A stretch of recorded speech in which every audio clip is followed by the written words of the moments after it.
Glória a Deus. Primeira epístola de Pedro, 1 Pedro capítulo 4.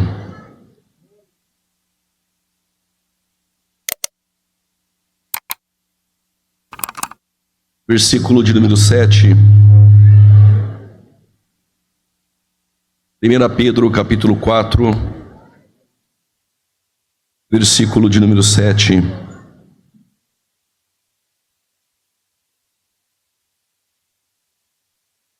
Os irmãos encontraram? Gratidão a Deus por mais essa oportunidade que Ele nos concede, pela vida do pastor presidente, pastor João Gonçalves, a todos os demais pastores e obreiros que aqui estão, toda a igreja, que Deus os abençoe. Meu amigo pastor César, Deus abençoe pelo carinho para com a nossa vida. Diz o texto: o fim de todas as coisas está próximo. Portanto, sede sóbrios e vigiai em oração. Diga bem forte: e já está próximo o fim de todas as coisas. Quando nós ouvimos a expressão últimos dias, ou quando João ele diz é chegada a última hora, algumas pessoas têm alguns acontecimentos na história como um indicativo de arrebatamento. Mas precisamos lembrar que o arrebatamento da igreja ele é iminente. Logo, ele não depende de sinais. E quando nós dissemos que está próximo o fim, ou estamos vivendo os últimos dias, nós estamos vivendo os últimos dias já há 2000 anos. Como sabemos disso? Porque o apóstolo Pedro, quando se levanta em Pentecostes, cheio de poder, revestido com poder, ele diz: hoje se cumpre o que foi predito pelo profeta Joel, que nos últimos dias seria derramado o meu espírito sobre toda a carne. Quando começam os últimos dias? Em Atos capítulo de número 2, com a inauguração da igreja. Como eu disse ontem, a igreja é um plano na eternidade. Mas essa igreja nunca havia sido anunciada por nenhum profeta. Ela é chamada de mistério pelo apóstolo Paulo. Logo, nem os anjos sabiam deste mistério. Mas a igreja ela vai nascer na cruz do Calvário. E aqui abram parênteses para uma analogia. Quando Deus ele criou Adão, em Gênesis 1:26, façamos o homem à imagem, Gênesis 1:27, e criou Deus o homem, Gênesis 2:7, e formou Deus o homem. Da costela do homem, ele formou Eva. Não formou da cabeça, segundo Matthew Henry, porque senão a mulher teria domínio sobre o homem. Não dos pés, porque senão a mulher seria pisada pelo homem. Mas quando o primeiro Adão adormece, da costela de Adão nasce Eva, para estar ao seu lado e ser amada por ele, caminhar com ele, adjutora ao seu lado. Na cruz do Calvário nós temos o segundo Adão. E ele entrega ao Pai o Espírito e ele adormece. O soldado com a lança não rasga sua cabeça, e nem os seus pés. Mas ao lado, debaixo da costela, e sai água e sai sangue. No jardim, no Éden, da costela sai Eva. No Calvário, ao seu lado, do seu sofrimento, nasce a igreja.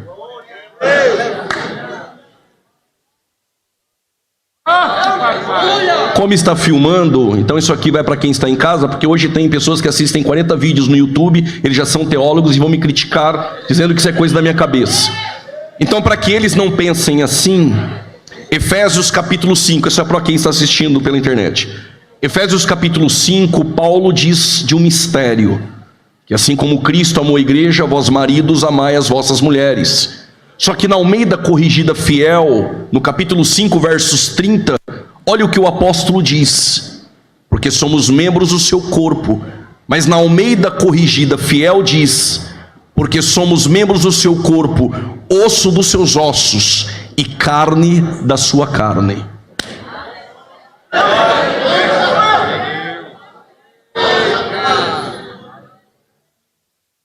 Mas a igreja vai ser inaugurada em Pentecostes.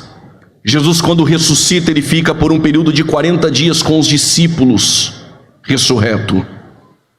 E as dúvidas dos discípulos era sobre o reino, quando o Senhor irá restaurar todas as coisas.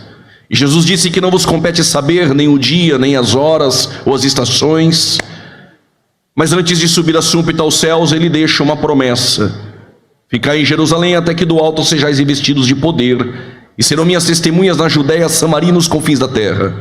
E quando ele sobe a súbita aos céus, os discípulos estão parados, perplexos, atônitos, olhando. E um anjo aparece dizendo: varões galileus, este mesmo que vocês viram subir, em breve ele voltará. Por causa desse aleluia eu vou dizer algo. Quando Jesus nasceu, quem o adorou? Os anjos. Quando ele ficou 40 dias sem comer e provavelmente sem beber, quem levou um pão? Foi os anjos. Quando ele está no Getsêmani em agonia, quem foi o consolar? Um anjo. Quando ele ressuscitou domingo pela manhã, quem disse para as Marias que ele não estava mais lá? Os anjos. Quando ele sobe a súbita aos céus, quem disse que este mesmo que subiu no mesmo lugar ele voltará? Foram os anjos. Mas para pregar o evangelho, ele chamou eu e você.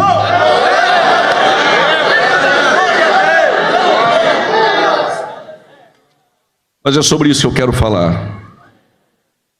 Os últimos dias começa com a inauguração da igreja em Pentecostes. E precisamos compreender que há uma distinção entre Israel e igreja. A igreja não é Israel. Deus tem um plano com a igreja, mas Deus tem um plano também na eleição instrumental para com Israel. Então nós já estamos vivendo os últimos dias. E o arrebatamento da igreja, que nós começamos a falar ontem, a palavra arrebatamento é harpazo, que vem de arpão. Harpazo significa tomar com força, tomar com violência. Tirar dessa terra é um rapto, que no latim é raptare.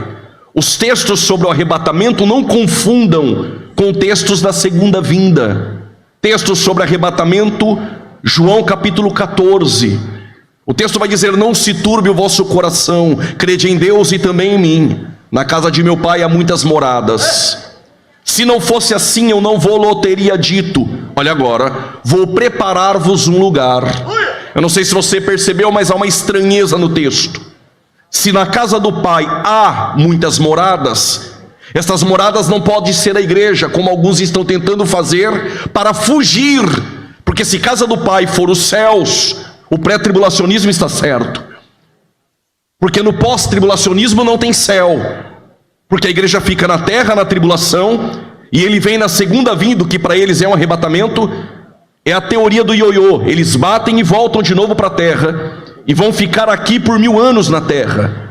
Logo, casa do pai só faz sentido para nós, que vamos subir e morar nos céus. Então quando ele diz: na casa do meu pai há muitas moradas, é o lugar que ele preparou para nós. Mas o texto vai dizer: eu vou preparar-vos um lugar. Ora, há uma pergunta: se na casa do pai já há moradas, o que ele vai preparar? A expressão grega preparar é preparar o caminho. Ou seja, a casa do pai já há moradas para nós, mas para chegar lá tem um caminho. Esse caminho só ele pôde fazer. E quando ele termina de dizer que eu voltarei, vos levarei para mim mesmo, sempre o Tomé, né, irmãos? Aí o Tomé disse: mas como saberemos o caminho? Aí Jesus vai responder para Tomé, grifo meu agora: o caminho não é um dia da semana que alguém guarda. O caminho não é um espaço geográfico. O caminho para a casa do pai é uma pessoa. Eu sou o caminho.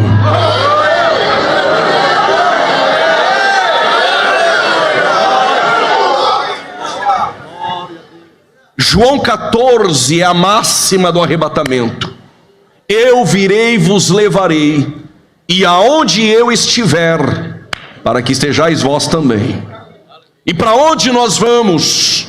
Filipenses 3:20. A nossa cidade. A nossa cidade. Eu sei que você gosta daqui de Maracanaú, mas a nossa cidade não é aqui. Paulo diz: a nossa cidade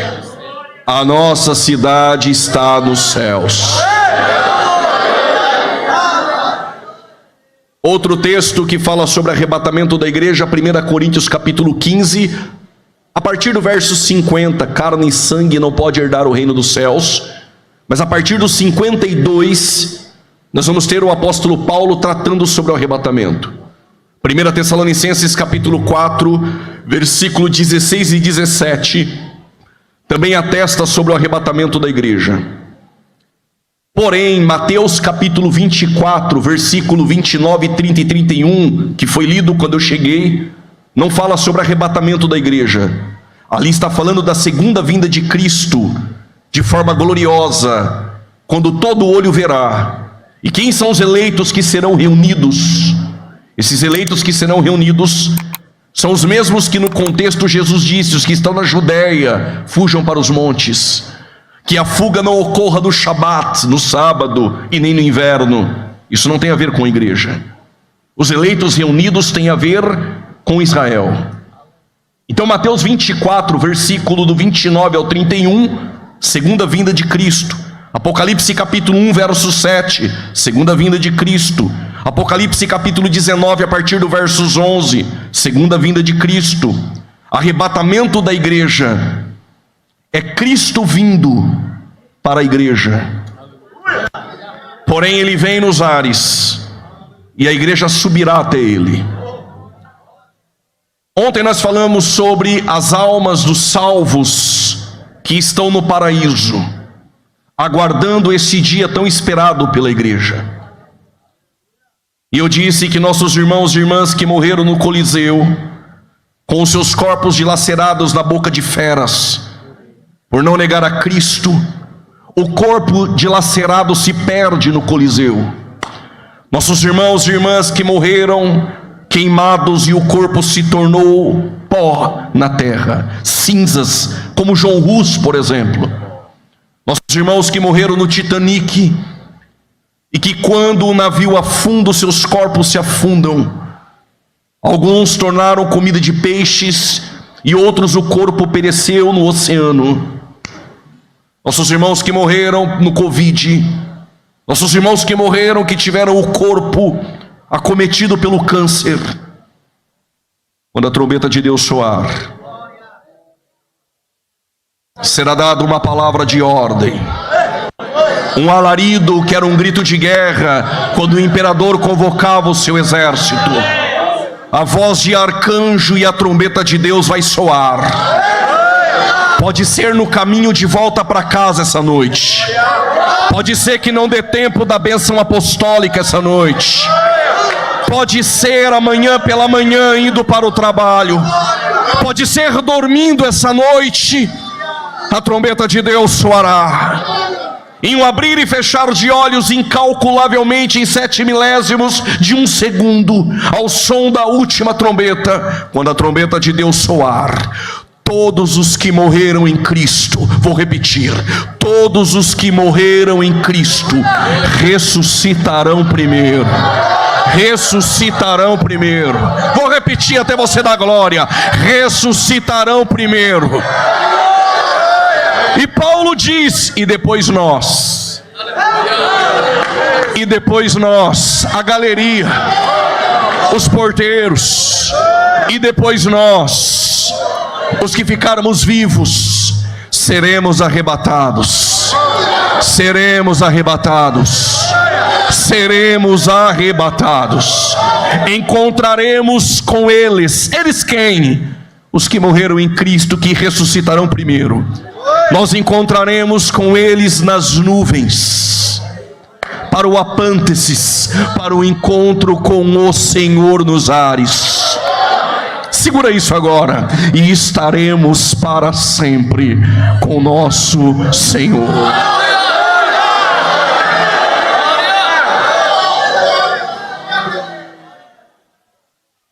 Como serão os nossos corpos? Em Filipenses 3:20, Paulo diz que a nossa cidade está nos céus. No versos 21, palavras de Paulo: este corpo abatido, cansado, fadigado por conta das agruras da vida. Irmãs do ciclo de oração, pastores, evangelistas, nosso cansaço por conta da obra. Paulo diz que este corpo abatido será transformado. É necessário que aquilo que é corruptível se revestirá de incorruptibilidade, e aquilo que é mortal se revestirá de imortalidade. Então cumprir-se-á a palavra. Segura. Agora eu entendo como um homem que está em uma masmorra mamertina, se não morresse no gladil romano perdendo a cabeça decapitado, certo que morreria de pneumonia. Paulo está em uma prisão, em uma masmorra, acorrentado. E Paulo, quando escreve ao jovem Timóteo, ele diz que todos da Ásia o abandonaram. Paulo diz que quando ele subiu na tribuna do tribunal romano, ele não encontrou Demas para se levantar no tribunal e dizer: eu conheço este homem, ele não é um malfeitor. Procurou Tito, mas Demas havia amado o presente século e Tito para a Dalmácia. Ninguém esteve com ele, ele diz: ninguém esteve comigo na minha defesa. Paulo está preocupado? Não. Porque aquele que o encontrou em Damasco esteve com ele até o fim de sua vida. O que faz um homem sabendo que a qualquer momento entrará um soldado na masmorra com uma tira de couro com o nome Shaul, talvez de homenagem do seu pai da tribo de Benjamim a Saulo, vai entrar com uma tira de couro, chamá-lo pelo nome, ele vai ser encaminhado para fora da masmorra e vai perder a cabeça, mas mesmo assim Paulo diz: não importa, guardei a fé, defendi o bom combate. O que ele está dizendo é: eu não prostituí a minha fé, eu não vendi a minha fé, obreiros. O que ele está dizendo: a minha fé não se corrompeu. O que ele está dizendo é: eu não barganhei, eu não troquei a minha fé. Ela permanece intacta, legítima, inabalável. Só fará sentido essa caminhada da fé se chegarmos no fim dela, ou no toque da trombeta, e poder dizer: a minha fé é legítima.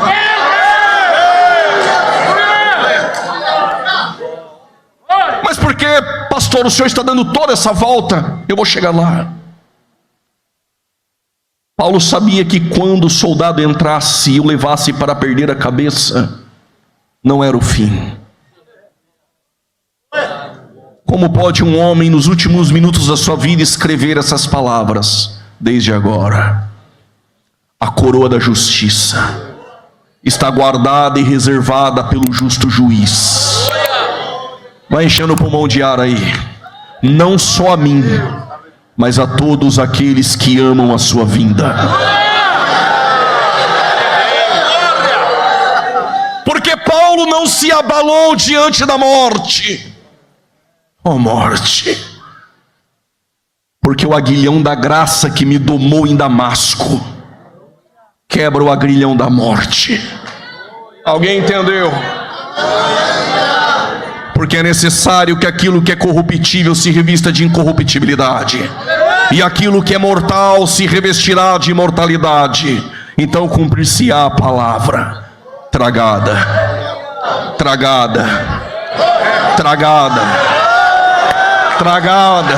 Estou sentindo a graça dele. Tragada, estou sentindo a presença dele. Tragada foi a morte pela vitória.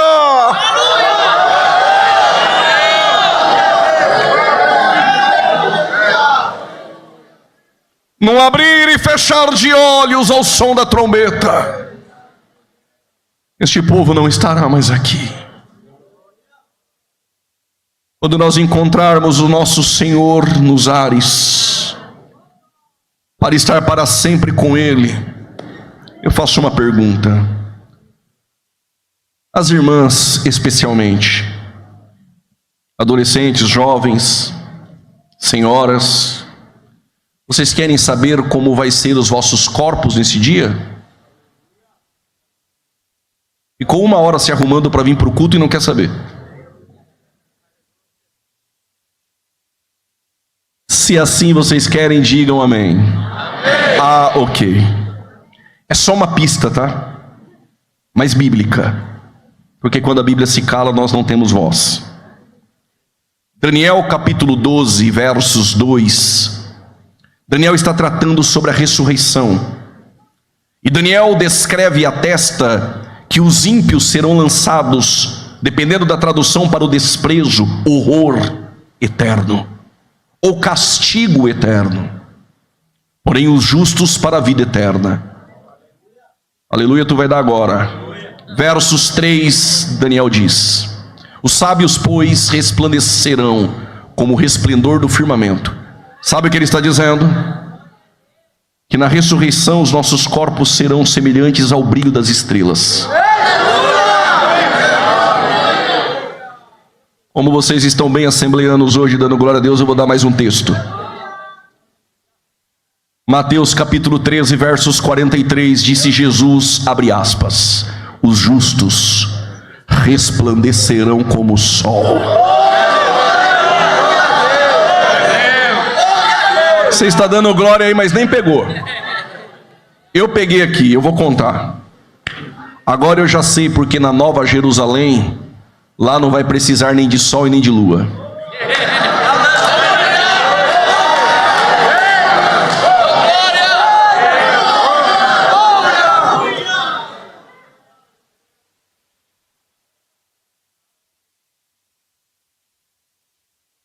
Quando a igreja chegar na eternidade com um corpo glorificado, porque a salvação tem 3 tempos. Eu fui salvo no passado, quando aceitei a Cristo. A salvação na cruz. Sou salvo no presente, a minha comunhão para com Ele. Mas eu serei salvo no futuro. Romanos 13, 11, porque a nossa salvação está mais próximo do que quando aceitamos a nossa fé. E essa salvação é a glorificação, porque os que dantes conheceu, estes ele predestinou, porque ele justificou e ele glorificou. O nosso corpo em glória, incorruptível, encontrará com o Senhor nos ares. E essa igreja participará do tribunal de Cristo na eternidade. Eu vou dar 2 textos sobre o tribunal. E o terceiro, depois nós vamos trabalhar com ele. O primeiro texto é Romanos 14, 10. No final do versículo diz: todos compareceremos no tribunal de Cristo. A pergunta é: todos quem? A carta é a igreja.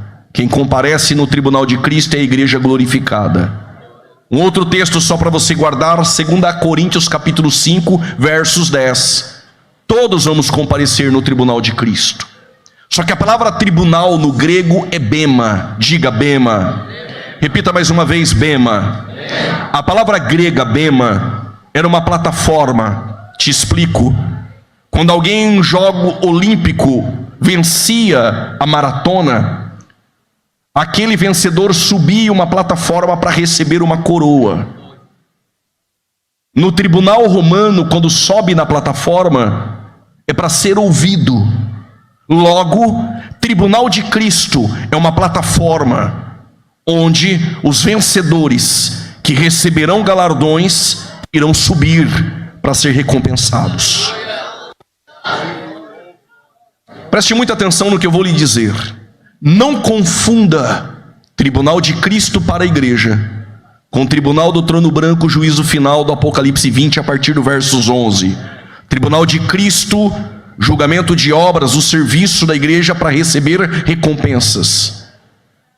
Tribunal do trono branco, que é o juízo final, é julgamento dos ímpios, para lançá-los no lago de fogo, porque seus nomes não serão encontrados no livro da vida, e seus feitos malignos estarão encontrados nos livros das obras. Não gosto de contar história quando prego. Mas quando me converti, um pregador pregava uma mensagem muito boa, e eu chorava na mensagem toda. Faltando 5 minutos para concluir a mensagem, eu fiquei tão triste que quase não voltei mais para a igreja. Ele disse: naquele dia terá um telão. Eu estava dando glória, até ele dizer: e os nossos pecados vão ser passados lá. Acabou meu culto. Procurei o pastor da igreja, falei: pastor, e esse telão? Novo convertido? Porque no mundo eu era ruim, me converti, e agora vai passar tudo o que eu fiz lá? O pastor disse: não, lê a Bíblia, meu filho. Eu falei: não, mas eu quero saber do telão. E ele não queria, por ética, desconstruir o que o pregador pregou. Se fosse eu, já falava: não tem telão. Mas ele, muito amoroso, muito bondoso: vai ler na Bíblia, meu filho, Deus vai te mostrar. Eu li 27 vezes. Tenho uma boa notícia: não tem telão. A boa notícia vem agora, porque pecado perdoado é problema resolvido.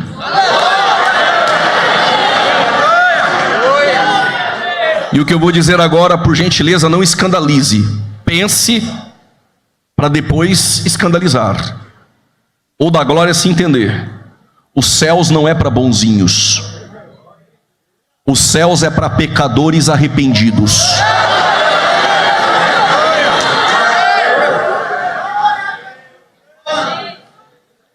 Como não tem telão, no tribunal de Cristo, Paulo, escrevendo à igreja em Corinto, a primeira carta no capítulo 3, ele vai dizer que o fundamento é Cristo e ninguém pode pôr um outro fundamento. E que nós, igreja, edificamos sobre este fundamento. E aí o Paulo vai usar uma metáfora. Ele vai simbolizar as nossas obras com materiais. Ele vai dizer: uns apresentam as suas obras: ouro, prata, pedras preciosas. Outros, madeira, feno e palha. Passarão pelo fogo. A obra que entrar em detrimento não receberá galardão, vírgula, porém o tal será salvo. Mas a obra que permanecer, porque o dia declarará, pelo fogo, este receberá galardão. Porém nós não sabemos, biblicamente, o que é o ouro, a prata, ou pedras preciosas, ou madeira, feno e palha. Alguns comentaristas chegaram a imaginar de forma hipotética o que poderia ser o ouro, porque ouro na Bíblia descreve a glória. Tu prega, irmão, tu canta, tu ensina, se faz para a glória de Deus. Eu vou explicar melhor.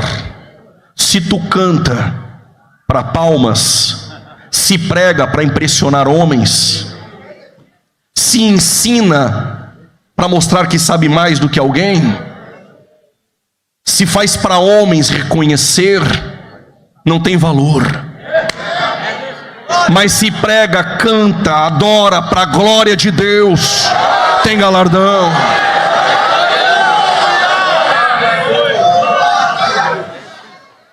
Porque agora tem aparecido em nossos púlpitos uns calça apertada, engomadinho, que faz para impressionar homens.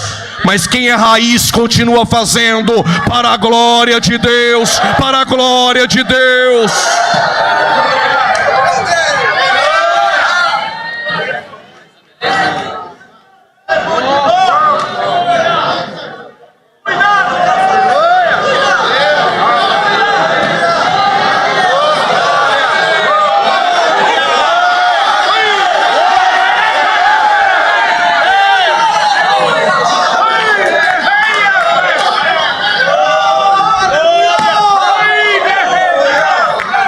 Não há problema se você ficar me olhando com essa carinha de presbiteriano frio. Não prego por agenda. Assembleano raiz continua fazendo para a glória de Deus.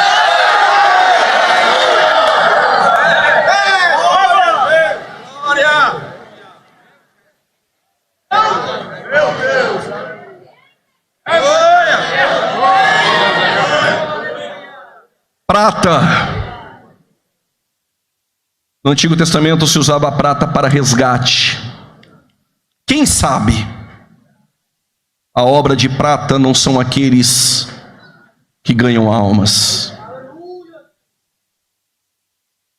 Com todo temor e respeito digo isso. Aqueles que evangelizam, não estou falando só quem tem carteirinha de convenção de evangelista, porque conheço evangelista com carteirinha que passa 3 anos e não fala de Jesus para ninguém. Estou falando de quem fala de Jesus na escola, na faculdade, no mercado. Evangelista que ganha almas para Jesus. Tem um exemplo para dar, pregador? Tenho. Este evangelista comandou um avivamento em Samaria. Pregou a Cristo, almas se converteram, houve grande alegria, conversão, demônios expulsos, paralítico andou. O que Filipe pensou? Agora o pastor presidente Tiago, meu irmão de Jesus, vai dar congregação para mim, eu que comecei a obra. Chegou para supervisionar o Pedro e João. Filipe, pode ir, pode voltar lá para a sede. Se fosse hoje, o obreiro Filipe ia dizer: mas não foi eu que comecei? Sim, mas a obra tem dono, não é sua.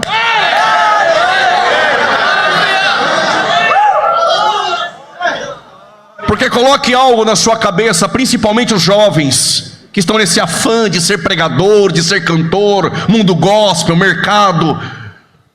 Reino de Deus não tem carreira solo. Quer fazer a obra sozinho? Abre uma congregação em Júpiter ou em Marte. Obra de Deus se faz na unidade, coletivamente. Como assim? O Filipe planta e depois Pedro e João rega. E quem dá crescimento? Continua sendo Deus. Vou repetir, continua sendo Deus.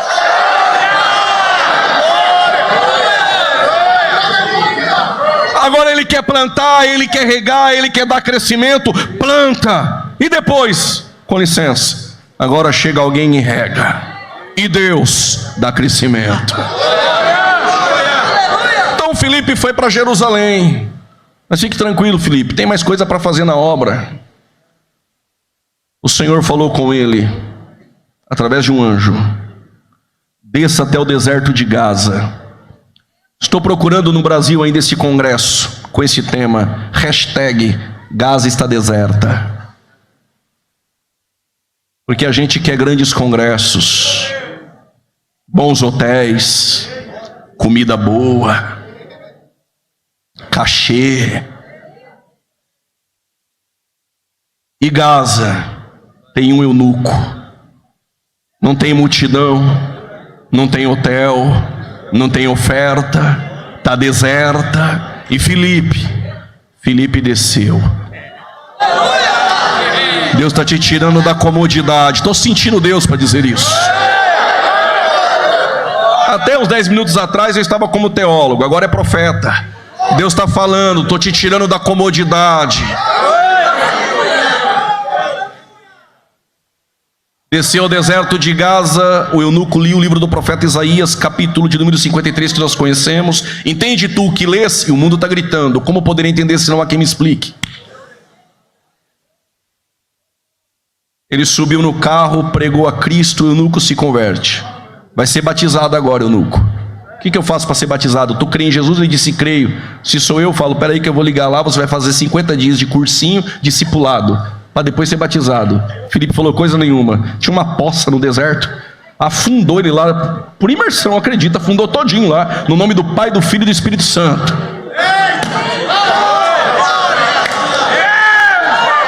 O eunuco está lá, crente, batizado, tem assembleia em tudo quanto é lugar. Já colocaram até uma plaquinha lá: Assembleia de Deus. Quem faz em tempo de crise, ou quem faz em dias difíceis o que ninguém quer fazer, também vai viver experiências que os outros não viveram. Eu vou repetir, guarde no teu coração: quem faz o que ninguém quer fazer também vai viver experiências que os outros não viveram. Sabe por quê? Porque o Espírito Santo, Atos 8:39, arrebatou Filipe do deserto de Gaza e levou ele para Azoto. Não fique me olhando assim com invejinha do Filipe, sabe por quê? Porque nós também seremos arrebatados daqui e levados para lá. Por conta do tempo, outro dia eu conto para vocês: pedras preciosas, madeira, feno e palha. A Bíblia não descreve os galardões. Eu não sei como será o galardão, porém a Bíblia fala de coroas. E tem algumas coroas. Se você quiser, anote. Caso não, depois você assista e você anote em casa. Nós receberemos coroas, é possível. 2 Timóteo capítulo 4, versos 8: desde agora a coroa da justiça está guardada e reservada pelo justo juiz, não só a mim, mas a todos aqueles que amam a sua vinda. 2 Timóteo capítulo 4, versos 8, coroa de justiça. Mas Tiago capítulo 1, versos 12: bem-aventurado o varão que suporta, grifo meu agora, que vence a tentação, porque depois de vencer e suportar, dar-te-ei a coroa da vida. Tem mais coroa? Tem. 1 Coríntios capítulo 9, versos 25, tem uma coroa incorruptível. Por causa desse aleluia, glória a Deus, 1 Pedro capítulo 5, versos 4: aos presbíteros como eu, que cuida do rebanho, não por torpe ganância, mas faz isso voluntariamente, não tendo domínio sobre a herança, versos 4: dar-te-ei a coroa de glória. Para quem está anotando, 2 Timóteo 4,8, coroa da justiça. Tiago capítulo 1, versos 12, coroa da vida. 1 Coríntios 9, 25, coroa incorruptível. 1 Pedro capítulo 5, versos 4, coroa de glória. E se você me perguntar o que eu faço para receber essa coroa, eu te digo agora. Apocalipse 2,10, no final do versículo: ser fiel até a morte, dar-te-ei a coroa da vida.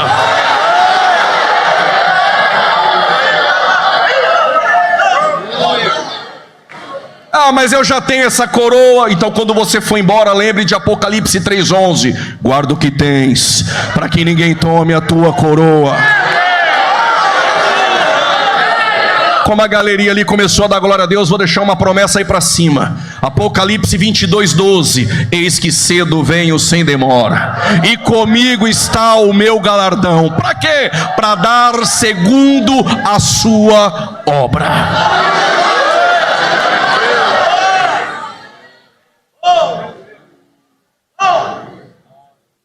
Quando você receber a tua coroa, o que você vai fazer com ela? Não pensa que vai passar do lado daquele que não recebeu não, viu? Para fazer invejinha. Lá não tem isso. Todos receberão galardões? Não. Tem salvos que dão testemunho, são fiéis a Deus, têm uma vida de oração, ofertantes, dizimistas, salvos, mas que não prestam serviço à obra. Esses são salvos, mas não receberão galardões. Mas tem aqueles que fazem tudo isso, mas ainda prestam serviço à obra. Estes receberão recompensas. O que você vai fazer com a sua coroa, eu não sei. Eu sei o que eu vou fazer com a minha. E como eu sempre gostei de andar com pastores mais antigos, eu aprendi com 24 velhinhos. O cabelo deles já é bem branquinhos.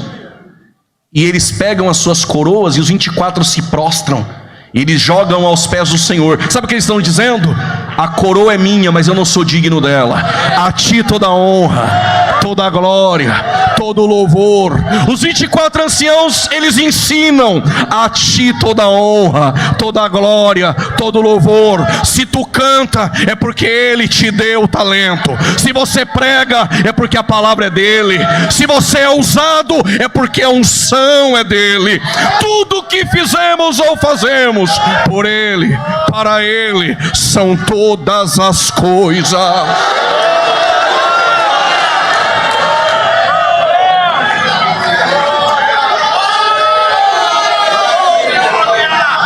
Se você quiser, pode encher o lugar de glória a Ele.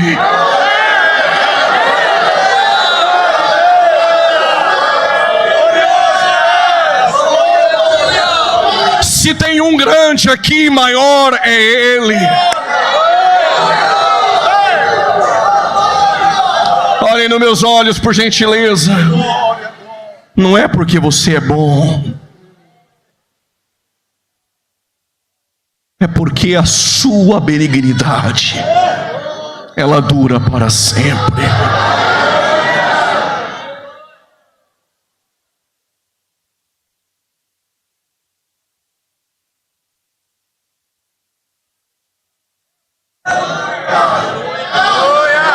É porque Ele é bom.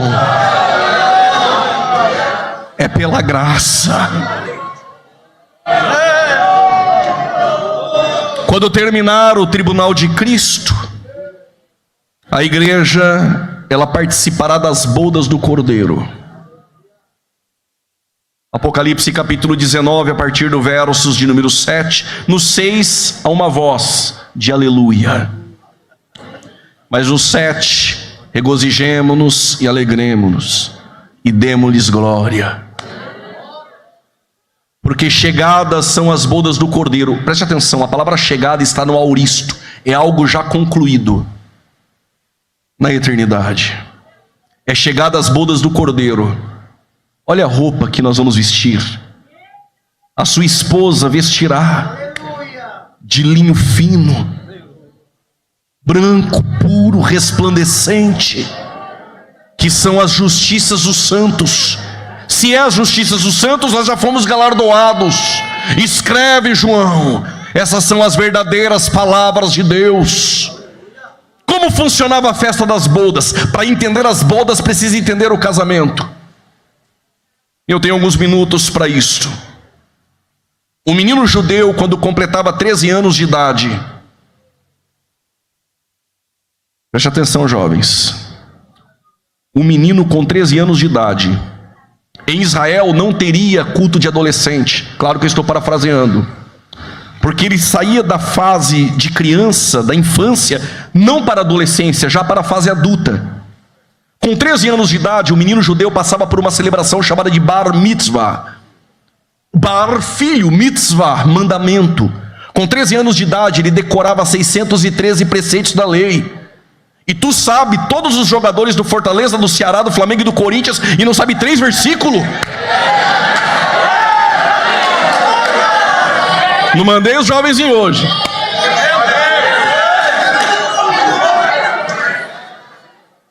Com 13 anos de idade, ele decorava 613 preceitos da lei. E com 13 anos, ele já era chamado de filho do mandamento quando ele passava por essa celebração. Agora ele pode se casar. Estou dizendo judeus. O judeu não completava 18 anos em casa sem se casar. Era uma vergonha para o menino judeu. Geralmente, a adolescente tinha 14, 15, 16 anos em Israel. Provavelmente a idade da Maria. O menino judeu, então, ele deixava a sua casa, ele ia até a casa da menina, da moça, da pretendente, para pedi-la em casamento. Ele chegava lá e batia na porta. Ela fingia que não estava sabendo, mas claro que estava. Quando os pais dela abriam, ele entrava, olhava para a moça e dizia: quer se casar comigo? Diante dos pais da moça, se ela dissesse eu quero, ele pegava uma quantidade de prata para pagar o dote. Ele pagava o dote e dizia para o pai da moça: tua filha é minha. E ele dava o suco de uva para ela beber. Se ela aceitou o casamento e disse sim, ela bebia o suco da uva. Enquanto ela estava bebendo, ele fazia uma declaração de amor solenemente para ela: na casa do meu pai eu tenho uma morada para te levar. Segura. Ele virava as costas e ia embora para a casa dele, porque em Israel o noivado e o casamento estavam atrelados. Mas o casamento só era oficial quando ele buscava a moça. Só que ele ia para a casa do pai preparar o lugar. E ela queria sair correndo atrás dele. A mãe segurava ela e dizia: vigia, filha, não é assim em Israel. Agora eu vou te ensinar como convém a cuidar do marido. Quando ele voltar, ele te leva. Se você não entendeu, eu explico. Ele deixou a eternidade, se fez carne e não deixou de ser Deus. Eis que estou à porta e bato. Você abriu, ele entrou. Aí ele olhou para você e disse: quer se casar comigo? Segura. Não é porque você canta bem, não é porque você prega bem, não é porque você foi no salão e arrumou o cabelo, não é porque você está parecendo um galã com esse perfume, com esse terno. Quando nós estávamos no mundo, na cachaça, na prostituição, no pecado, no poço, ele já estava no altar te olhando, dizendo: é ele. Isso é a graça dele. Isso é a graça de Jesus.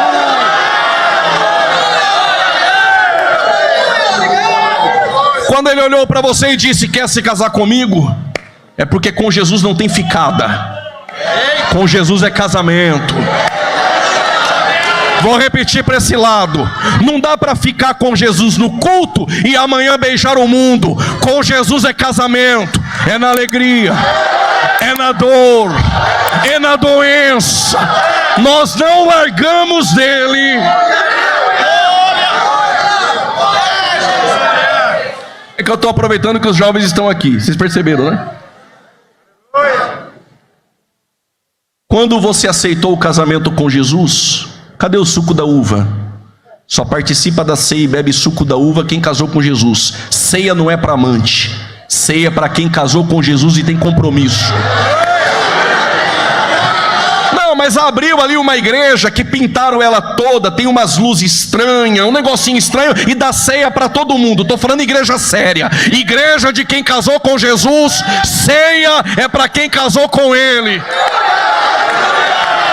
Se não entendeu, eu explico. Ceia é para salvo, lavado e remido no sangue de Jesus. E quando na ceia você estiver bebendo o suco da uva, tem uma declaração de amor. Não se turbe o vosso coração. Crede em Deus e também em mim. Na casa do meu Pai, na casa do meu Pai, eu tenho uma morada para te levar.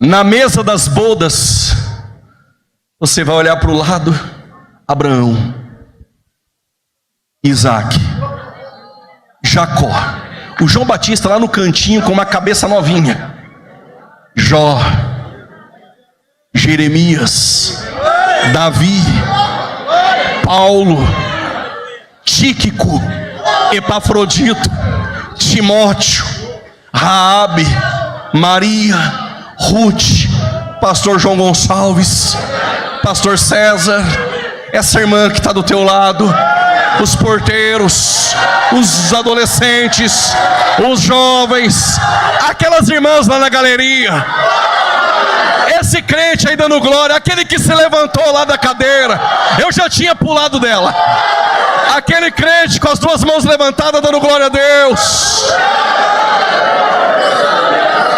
Daniel Berg, Gunnar Wingren,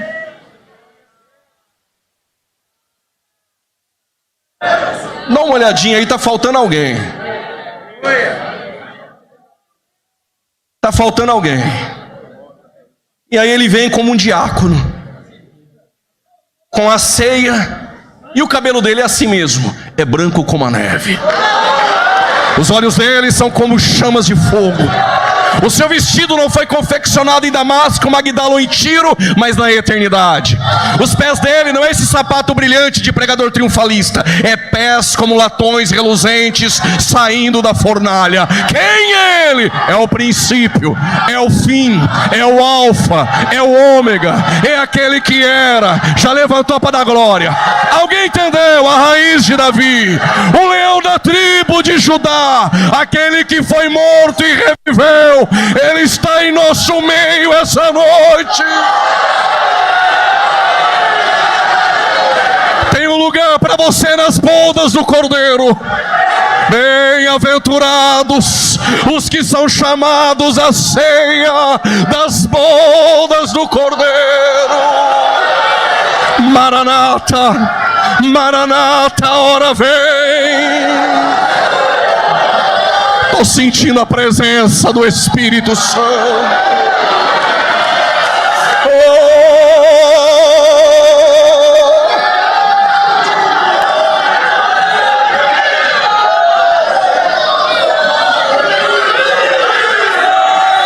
Tem um lugar para você nas bodas do Cordeiro.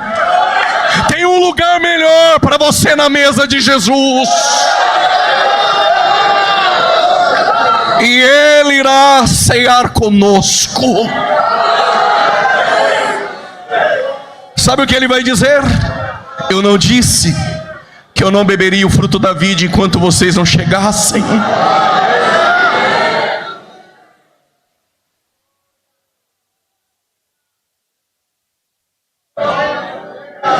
Eu tenho 3 minutos e eu encerro.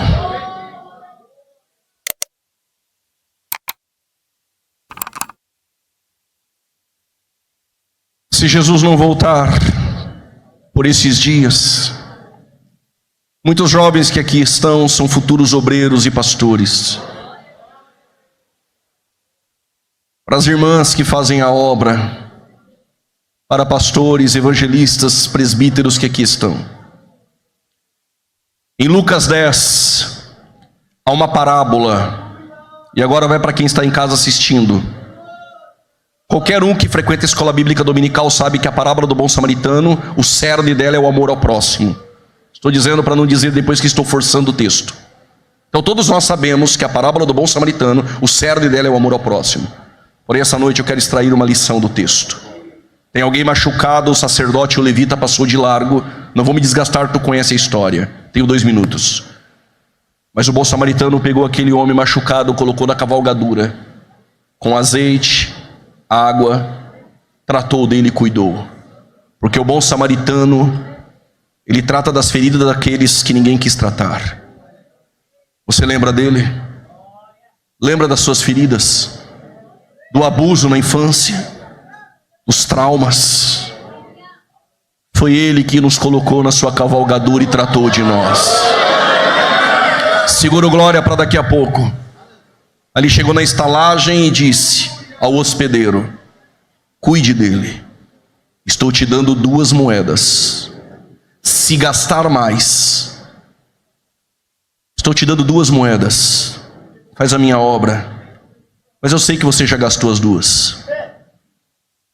Pegou pressão alta, diabetes, gastou terno, gasolina do bolso, deixou família em casa para desbravar na obra. Vocês sabem do que eu estou falando. As 2 moedas nós já gastamos. Aí o bom samaritano diz: se gastar mais, vai na convenção e diga para o pastor presidente para te recompensar. Foi isso que ele disse? Eu vou lá no meu pastor Wellington Júnior e vou reivindicar com ele? Não. Sabe o que ele disse? Estou te dando 2 moedas. Se gastar mais, quando eu voltar eu te pago. Alguém entendeu aqui? Vou repetir. Se desgaste pela obra, faça a obra, e se gastar mais, quando eu voltar eu te pago. Eu concluo dizendo: a terra não tem recursos suficientes para quitar essa dívida, mas a eternidade não ficará devendo nada para ninguém.